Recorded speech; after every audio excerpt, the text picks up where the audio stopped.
Right now on IUSTV News, City Council once again considers raises for themselves, how much money the council could bring in, and why some are pushing back. Plus, the manhunt is over. Police arrested the person they say shot and killed the CEO of United Healthcare. What we know about the investigation so far.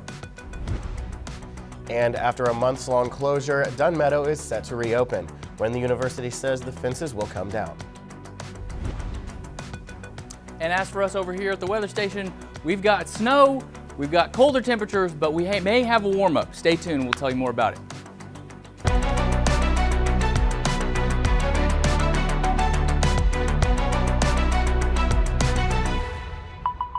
After some reflection, I no longer believe that this is the best use of our money. Walking back, City Council has paused a proposed change to pay increases for City Council. The decision came after strong pushback from the public and some members of Council. Thanks for joining us. I'm Carson Johnson. And I'm Mike Badrov. You're watching IUSTV News. Council is set to discuss the pay increases in a special meeting tonight. Under the previous plan, Council members would see a 115% raise, totaling over $45,000 a year. Council member Isaac Asari called out his fellow councilors, saying the raise was unnecessary and too high. At their meeting last week, Council agreed to send the proposal back to the committee, establishing the salary rates. The proposal would have also given the city clerk a 50% raise to nearly $129,000. Mayor Thompson would then be taking home over $150,000 in 2025. Council meets on Wednesday night as well. We'll continue to follow the story through the end. Be sure to log on to our website, IUSTV.com, for updates, and follow us on Facebook, Instagram, and X at IUSTV News. All right, let's get a check of the weather. We had a really cold week last week, and now we're getting some sunshine and relatively warm weather back. But Quentin, what's it looking like going forward? It's gonna be cold for a couple of days, but you may be able to live. It'll come to a pass. Right now we're sitting at 26, and pretty much around the rest of the area, around the high 20s. It's not gonna be very warm. Out here to the south, or to the west, or east, gosh, directions are hard. But out to the west, it's gonna be a little bit warmer. As for us here today, the clicker isn't working, but for your evening weather chances, you've got 20 degrees pretty much the rest of the evening with partially cloudy skies. And then as for the walk outside the next day, again, 20s. It's not going to be very complicated. But that's all we got for the weather station right now. I'm going to fix a clicker, and then we'll tell you some more at the end of the news. Jesus. Thanks, Quentin. We love technical difficulties. Well, we're learning new harrowing details about the man police say shot and killed United Healthcare CEO Brian Thompson last week. A 26-year-old man is now charged with murder, arrested by police at a McDonald's in Pennsylvania. Jen Sullivan is in New York following the latest developments on this case. Luigi Mangione shouting and struggling with authorities as he entered a courthouse in Pennsylvania Tuesday. This comes after a 5-day manhunt ended in Altoona, Pennsylvania Monday, nearly 300 miles outside of New York City at this McDonald's. Officers made contact with the male, who was subsequently arrested on unrelated charges. Police say they found several items on Mangione, including multiple fake IDs, a U.S. passport, and most importantly, this gun with a silencer. Both consistent with the weapon used in the murder. The brazen act of violence caught on surveillance video in Midtown Manhattan last Wednesday. The full video, too disturbing to air, shows the killer approach Thompson from behind, then shoots him multiple times. Police say they found a document on Mangione that criticized corporate America and only had a reference to United Healthcare with the words, "These parasites had it coming. I do apologize for any strife and trauma, but it had to be done," alluding to a possible motive. It does seem that he has some ill will toward corporate America. We're told Mangione comes from a wealthy family in Maryland, was valedictorian of his class at a private high school, and graduated from the University of Pennsylvania. Some who knew him, though, paint a very different picture than who police say is the cold-blooded killer we see in this video. Very thoughtful person, communicated really well, was friendly, had good relationships with everyone. Mangione faces several charges in New York, including murder, as well as a separate gun charge in Pennsylvania. In New York, I'm Jen Sullivan reporting. Mangione is being held in a Pennsylvania state prison facing separate gun charges in that state. A judge has denied his bail. Mangione is now fighting extradition to New York. In other news, Dunn Meadow is set to reopen by the end of the semester after being closed since August. The university says the closure was for a new turf surface in the irrigation system. Fences have surrounded the meadow for the entire semester, which has historically been a gathering place on campus for students to protest. IU says the Gaza encampment protest over the summer caused significant damage to the green space. IU are asking for your help finding a person wanted in a recent theft case. Get a look at our screen. IUPD tells us the man is believed to have taken a pair of Apple AirPod Max headphones from the Bill Garrett Fieldhouse. We're told a student filed the report with police on November 7th. If you recognize this person, you're asked to call IUPD. And with winter break around the corner, thefts on campus are not expected to slow down. You may remember this was a serious issue last year. Our Oliver Carr talked with IU Police and has how you can help yourself from becoming a victim. One of the top stories this time last year, dorm theft. Thousands of dollars worth of stolen goods, which IU police say is easily preventable. So what we see most often in the residence halls is folks leave in a hurry. They maybe don't close their door all the way, and then unfortunately when they come back from break, they see that items are missing from their residence hall. But it's not just dorm theft. Over winter break, bikes and e-scooters, already a common target, become even easier to steal. My bike was chained up outside of my dorm. You know, it was chained up, it was locked up fine, but when I got down there, it was just missing. Well, first you start thinking like, did I misplace it, or did I just, park at my friend's house, or where? Because I've always had it. You always have your bike. It's kind of like an essential, and when it's gone, there's a sinking feeling for sure. To protect yourself from being a part of the next headline, make sure to write down the serial number of your cycles or scooters, as IU police can help recover those stolen items. Make sure to secure your windows and doors. Try not to leave any valuables out in plain sight. And make sure you also forward mail and packages, stuff like that. Try not to leave it sitting at your door, at your front step, while you're away visiting family for home. It's quite a simple task to protect yourself from what could otherwise be a huge loss. You can never be too safe. For IUSTV News, I'm Oliver Carr. We've got the full list of tips and how you can file a theft report. Just find this story on our website, IUSTV.com. Charges have officially been filed against an IU student accused of vandalizing the Herman B. Wells statue as a part of a protest in October.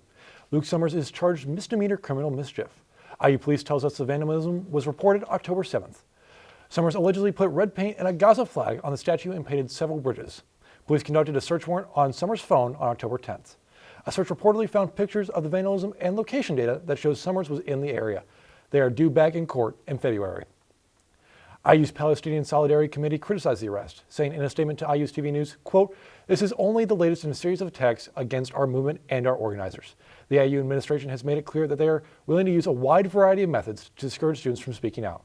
The movement of Palestine at IU refuses to let intimidation deter us from taking necessary action against our institution's role in perpetuating the genocide." An August rape was reported to IUPD last week. We're told it happened on the Bloomington campus on August 19th. The victim came forward on December 4th. IUPD tells us the case has not been reported to police and came from the Title IX office. There have been 22 reported sexual assaults on the Bloomington campus since the start of the semester. A new Bloomington Transit bus route is coming to the west side and will take riders outside of city limits. Route 13 begins service on January 2nd. It will connect downtown to Vernal Pike, Curry Pike, and the Ivy Tech campus. Buses will operate Monday through Friday from 6:40 in the morning to 6:30 at night. The bus fare is $1, but free to IU students with a valid Crimson card. Well, after a couple months of construction, the Bloomington Bicentennial Gateway project is finally complete. You can see the gate after you turn off State Road 46 and onto North College Avenue. The gateway is about 52 feet long and 10 feet high, made up of Bloomington's famous limestone blocks. The Bloomington Arts Commission has had the plan to obtain proposals in February of next year for an additional art piece near the gateway. And hey, the IU School of Education has a new dean. Robert Berry III joins IU from the University of Arizona. He starts on April 1st, which is not a joke. He will oversee academic and research programs and manage faculty, staff, and resources. The IU chapter of Kappa Alpha Psi fraternity has been suspended from campus. IU tells us it's because of hazing, physical abuse, endangering others, and dishonest conduct. 9 other Greek organizations are suspended from campus. IUSTV has requested documents related to the investigation into Kappa Alpha Psi and will update you when we know more. The frat is eligible to return to campus in 2027. More Americans are flying than ever before, and the airline industry could break other kinds of records. Still ahead, how much experts expect airline companies to profit in the upcoming year. Plus, 2024 is down to the last few weeks, where we have a look at what the top trending Google searches from the last 12 months and what it says about what the year was. But first, it's final season stressing you out. How a partnership on campus is helping stretch it away. We're back in a few.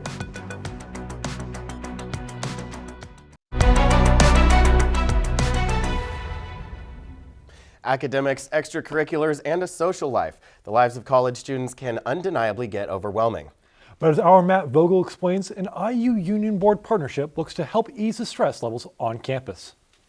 With finals rapidly approaching, students constantly find themselves overwhelmed while balancing studies, social lives, and extracurriculars.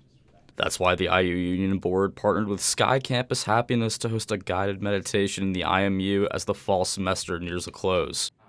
Yeah, nowadays I'll see like if I don't do my meditation in the morning, I can see a lot of difference like if I didn't do it, and even my friends can tell like. College students nationwide find themselves struggling every year to find effective ways to stay relaxed during stressful times. Students who meditate are often amazed as to how something that takes minimal time and no effort can make a huge difference. It was really nice to learn some kind of techniques or talk through some ways that are really, really easy to implement, like just being mindful of like how I'm breathing. That's something that doesn't take anything for me to do. So I think it's important because it's not something that takes a lot to kind of put into your day-to-day life. So People who meditate often find themselves automatically more at peace when they're in upright positions like this. As the semester wraps up, meditation practices may very well become a frequent talking point as students gear up for finals.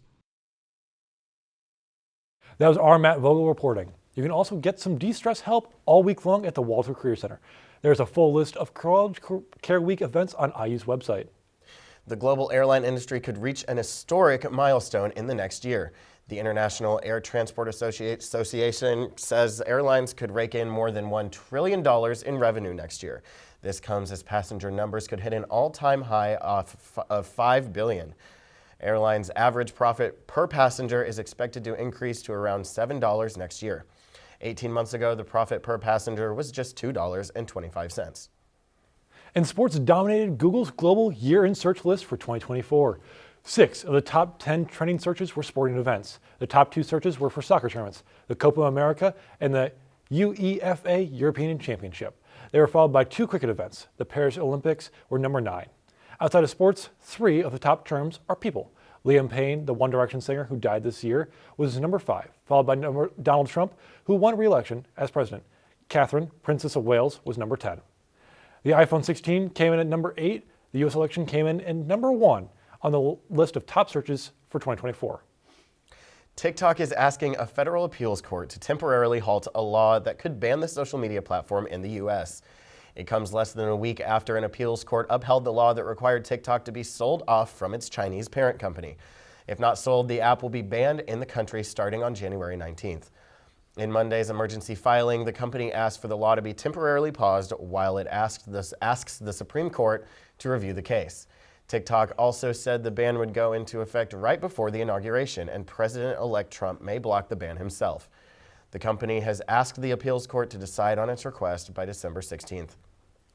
Former Florida Congressman Matt Gaetz is expected to announce he is joining One America News Network as an anchor. Last month, Gaetz withdrew his name from consideration to serve as Attorney General after it became clear he wouldn't have the votes in the Senate to win confirmation. Gaetz' decision to withdraw his name came in the face of bipartisan pressure. Democrats were pushing hard for the release of a House Ethics Committee report, expected to detail the panel's investigation and allegations against Gaetz of sexual misconduct and other alleged crimes. Allegations Gaetz has denied. A significant chapter in modern music history has come to a close. The Eras Tour. Taylor Swift performed her final Eras Tour concert in Vancouver on Sunday, and now comes confirmation that the tour made history in ticket sales. The New York Times reports the singer's production company grossed more than $2 billion. That's the highest grossing concert tour ever. Swift performed for over 10 million people across 149 shows that spanned 21 months.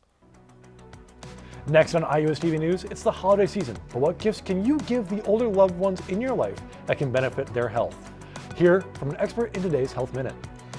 Plus, hey, Mike, I walked to class this morning and I wore a sweatshirt and I was actually sweating a little bit. How about yourself? I didn't walk to class at all with a sweatshirt at all. It was pretty warm and I enjoyed it.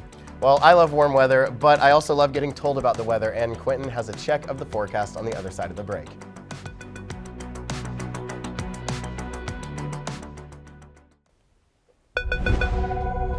It's that time of year when we're searching for the perfect gifts for the ones we love. But if you're stumped on a good present for the seniors in your life, why not get them something that can actually help them improve their health? In today's Health Minute, Mandy Gaither talks to an expert about the top healthy holiday gifts to give older adults. It can be tricky coming up with a perfect present for someone who may not need much, but you can buy a gift that can keep on giving. Exercise is very important for older adults to maintain their thinking, their cognition, as well as to prevent falls. So anything that you can do to help your senior exercise more. Dr. Lee Lindquist is chief of geriatrics at Northwestern Medicine. She says gifts that can get older adults moving include fitness trackers, light weights, and new athletic clothing. Most of my seniors, they still are wearing their same khakis and dress pants whenever they're exercising. And I always tease them, I'm like, we got to get you hepped up. We got to get you some new joggers. Lindquist says new gym shoes are also a good idea. She suggests ones that slip on or buying elastic laces that can make them easy to get into so they don't have to bend over to tie their shoes. She says new bedding is a great idea. Gift sheets or a mattress topper to help seniors sleep better.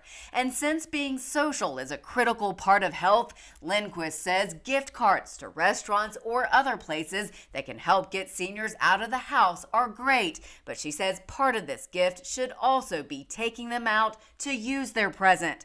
Finally, gift a coupon for a trip to see an audiologist or geriatrician, but she says to make the appointment for them. And it really takes the burden of scheduling the appointment, making the decision, because it's a present. For Health Minute, I'm Mandy Gaither. Turning to weather now, it has been kind of a sporadic week in terms of temperatures, Quentin. Yeah, it has. You'll have that with weather, but we're gonna get past it. I promise. I promise. There's some hope. There is. Right now, though, it's not looking great. It's very cold. Here in Bloomington, we got temperatures at 26. Pretty much everywhere across southern Indiana, right there in the upper 20s. As for us tomorrow, we're gonna start with a little bit of sun, and then pretty much the rest of the day, clouds. Those clouds will build throughout the day, and then around 1 to 6, we'll see that snow start to come in. Temperatures right now, or tomorrow, starting at 26 and then building into the mid-30s. And then I'm going to give a little time frame for our snow that we're going to have on Wednesday. 1 o'clock, a chance of flurries. Nothing crazy. I don't even know if it'll even happen. I put it on there for fun. I'm a hopeful snow guy, As for the rest of the day, mostly just clouds, and then, like I said, in between 1 to 6 is where we'll see the most chances for snow tomorrow. And then by the time the day ends, we'll see those winds start to kick up, and then those clouds start to clear out as well. As for our temperatures on Thursday, not looking much better. I'm sorry, Carson, you're going to have to deal with the cold weather. But it's, again, right there in the upper 20s, and then, mid-30s, lower 30s for our southern counties. Nothing for us here to worry about here in Bloomington. Then Thursday, that sun will be here, but temperatures aren't. We're going to start the day with sun, and then that wind will start to kick back up towards the end of the day. Temperatures building into the mid-20s, nothing too crazy. And then for our 7-day forecast, again, we're going to have those snow chances around 60% for Wednesday, a sunny day for Thursday, temperatures getting into the mid-20s to upper 20s. Friday, we'll have some rain along with Saturday, in between 50 and 80% with temperatures in the mid-40s. Monday, we'll see that chance of rain come back with 50%, and then mostly sunny on Tuesday with temperatures still in the mid-40s. All right, well, I have to say, I'm not a huge cold weather fan, but I do love snow, so I'm kind of happy to see. We might get some tomorrow. I love the snow. I'm always going to try to predict and put every little percentage in there. It said it was like 10%, but I was going to put it in. I got 4 different coats, and I don't know which one to use even still. The coolest one. The coolest one? Okay, that still does not help me, but thank you, Quinn. Hey, I'm going to try to help. All right, Quinn, thank you, man. That was great to hear. Yeah. Next in sports, the Hoosiers have clinched the college football playoffs. Allie has the recap in sports. Stay with us.